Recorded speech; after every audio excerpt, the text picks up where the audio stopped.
Hello everyone, welcome back. In this session, we will see few questions that you may face in the interviews. I cannot cover every question in this one session. That's why I've just taken very few questions for now. Going forward, we can cover many more questions in the next sessions.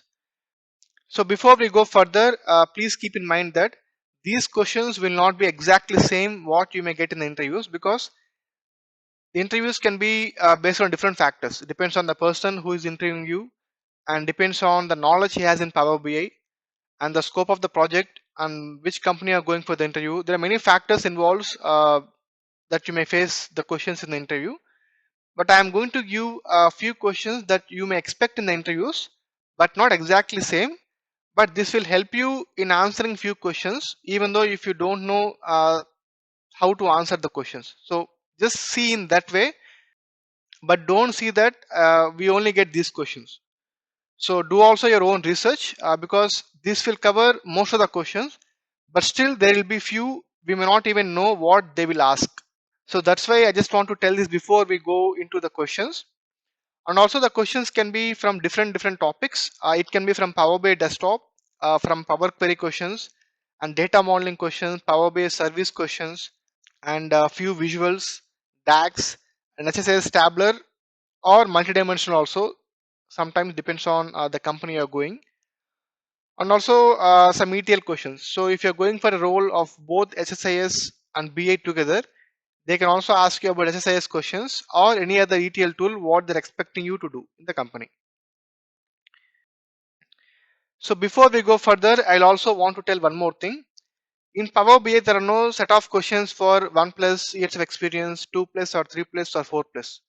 Because Power BI was very new until the last before year or last year. So many people in the market are about 2 plus or 3 plus, very rarely 4 plus. That is why there are no set of questions that you can expect only these questions for 2 plus or 3 plus or 4 plus, because we have all the common questions we can expect for any kind of experience. So that is why I'm going to cover from the very basic questions. Maybe if 2 plus years of experience person go for interview, they may not expect much scenarios. If 4 plus years of experience go for interview, maybe they expect some scenarios. Again, that depends on the person who is interviewing you. So please take these as a reference, but not just as exactly the questions what you may face in the interview. So let's see what exactly we can discuss today.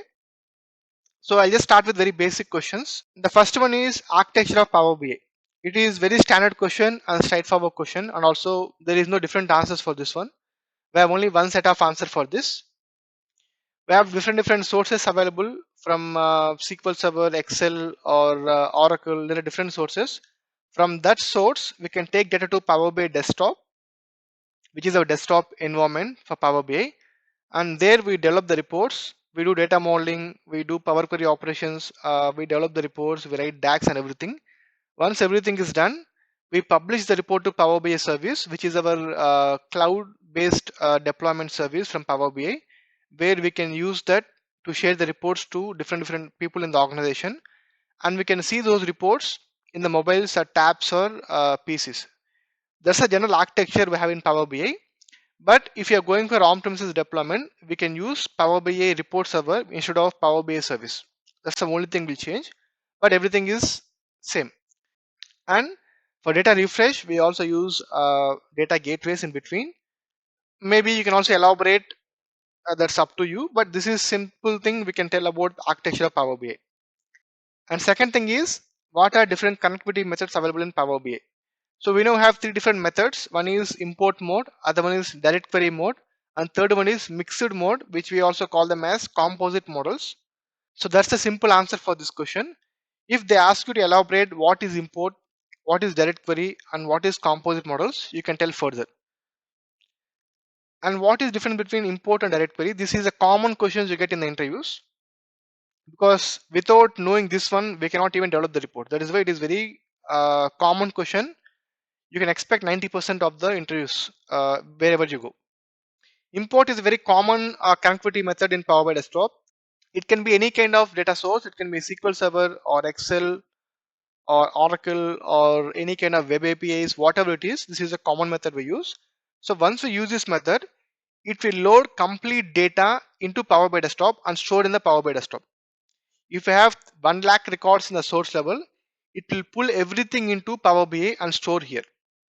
So every time you refresh the data set, that keeps loading data into Power BI desktop, it is a full refresh. And in the direct query mode, we cannot load data to Power BI desktop, we can just create connection. So we have seen this in our previous sessions in the Power BI desktop playlist, how the import works and how direct query works. You can also refer those videos. But we go for direct query, especially if you have huge amount of data and if you cannot load everything to Power BI desktop because of limitations of Power BI desktop like 1 GB limitation and also 10 GB limitation Power BI service. We usually go for direct query method, and also if you want live reporting, because import mode is a batch reporting, because if you want to see live reporting we cannot go for import mode. If you want batch reporting only, we can go for import mode, like for example 1 day delay refresh or 6 hours, depends on whatever the refresh frequency your company is expecting to you to do. Depends on that, we can go for import mode.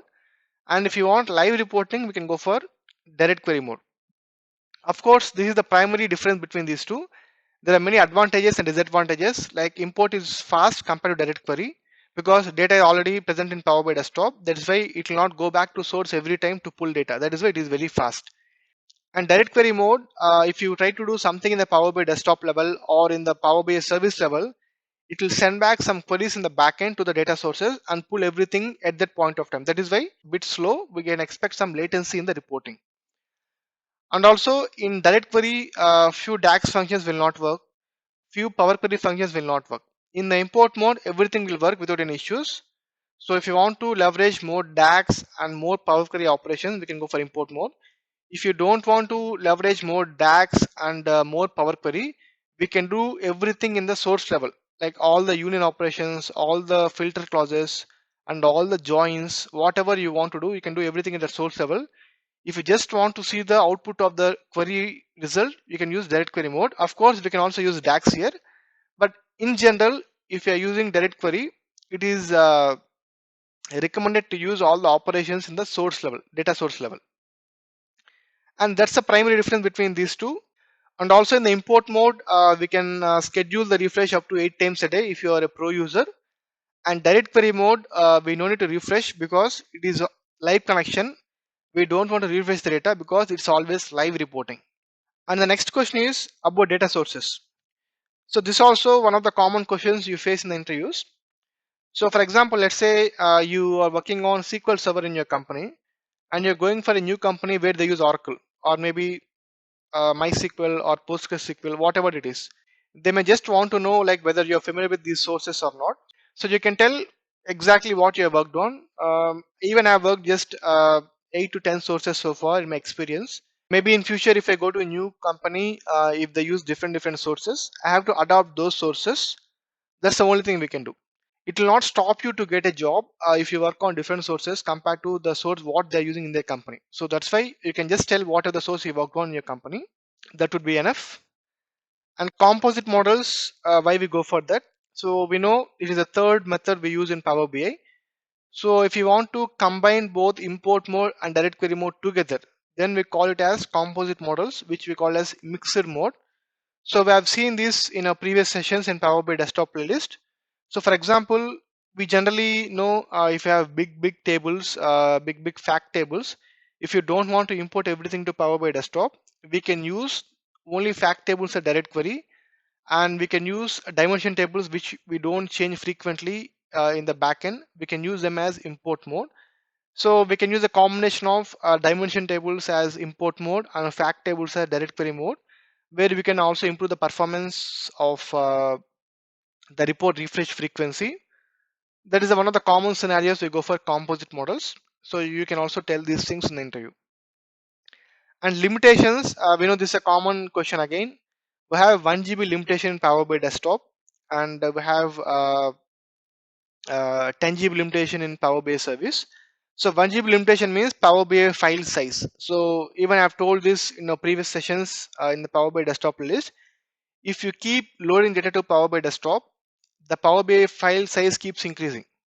So Power BI has a different mechanism. It will compress the data.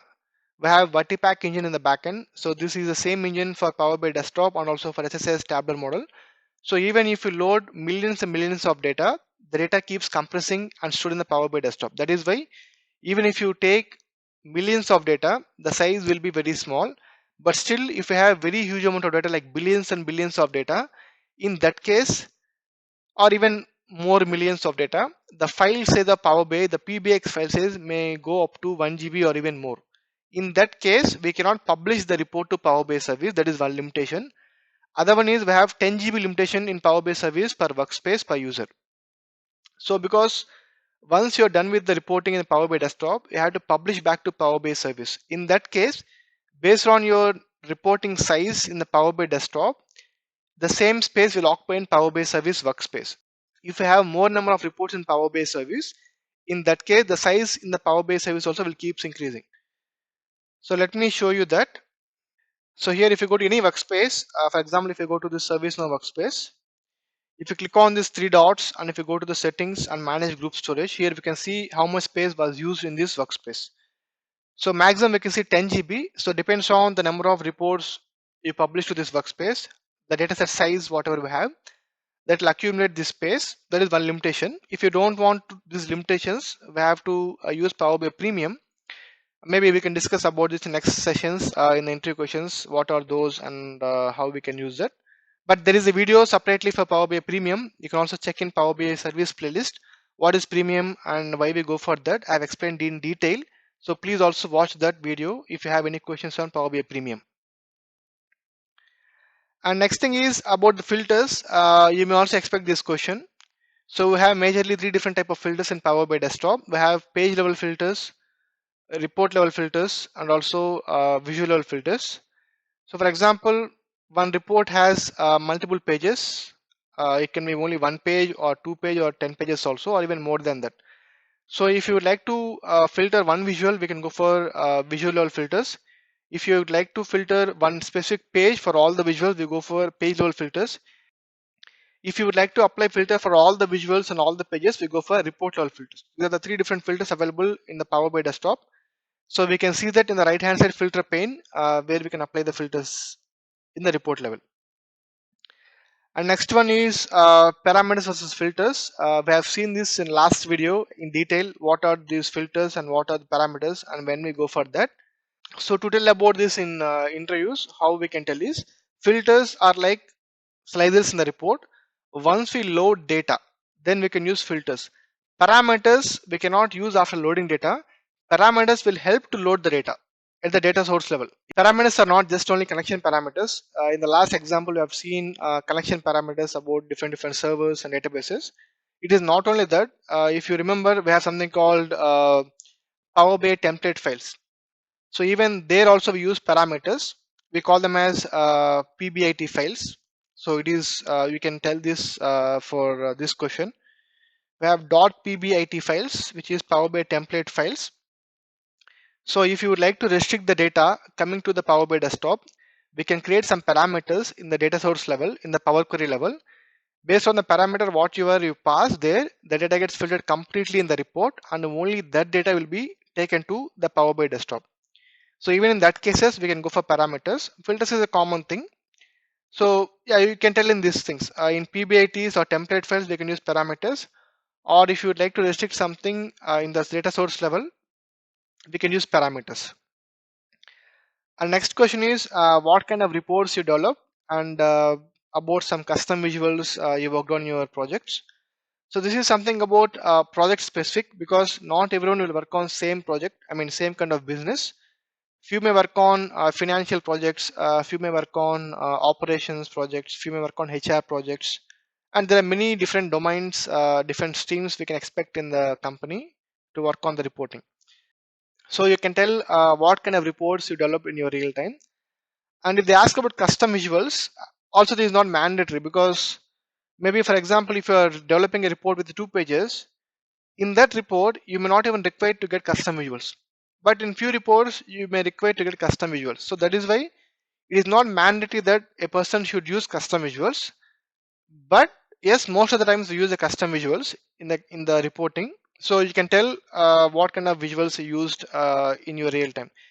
There are many custom visuals, but frequently we use chiclet slicers, bullet charts, and a few gauges we use in the custom visuals. Yeah, depends on that. You can tell about these custom visuals. And next question is, what are bookmarks and why we use them? So we have seen this in detail in our Power BI desktop sessions, and how to create bookmarks and how to use them and how to use toggles between the pages and everything. So please refer those videos. But in general, if someone asks about these questions, you can tell bookmarks are like just a snapshot of the report pages. So if you would like to capture the report page state at this point of time, you can create bookmarks and we can use in the report with the help of actions. So actions means in the Power BI desktop, if you click on something, you should see something. So that is called action we call. So in the Power BI desktop, we can see some buttons. We can insert some buttons. If you go to the insert tab at the top of the page, and there we can insert and click on the blank button or any buttons you can use. And once you click on the button, in the properties of that buttons, we can have one action option. If you turn on the action, then we can see one drop down to which action this to be used, this button to be used. We can use for drill through, we can use for back option, we can use for bookmarks, we can use for page navigation. We have different options there. So yeah, we have to select bookmarks there and we can click on that one and it will go to the bookmark. And other thing we should keep in mind here is, if you want to use bookmarks in Power BI desktop, we have to use control plus click. But once you publish or report to Power BI service, we have to use just click, no need of control plus click. So because in the Power BI desktop, still we are in development environment, we are just still developing the reports. The click will just click the visuals or click the buttons. It will just select the buttons. That is why to bypass that one, we have to use control plus click to go to the other page to see whether the action is working or not. But once you publish or report to Power BI service, we have to just click on that button. Then it will take us to the page where we have set that bookmark in the report for other pages. So hope you got some idea about these questions and how to answer these questions. So I'll take a few questions in next sessions to discuss how we can tell in the interviews. And also I'm going to continue HSIS Tablet playlist from next session. So stay tuned for the updates. But in between, I'll also cover these things like interview questions or some kind of questions, whatever you ask in the comments. Yeah, it's a kind of mix of multiple things. And also, we'll also see DAX in future sessions. Please subscribe to the channel. Please share with your friends and like the videos. That's all for now, guys. Thank you so much. Bye, everyone.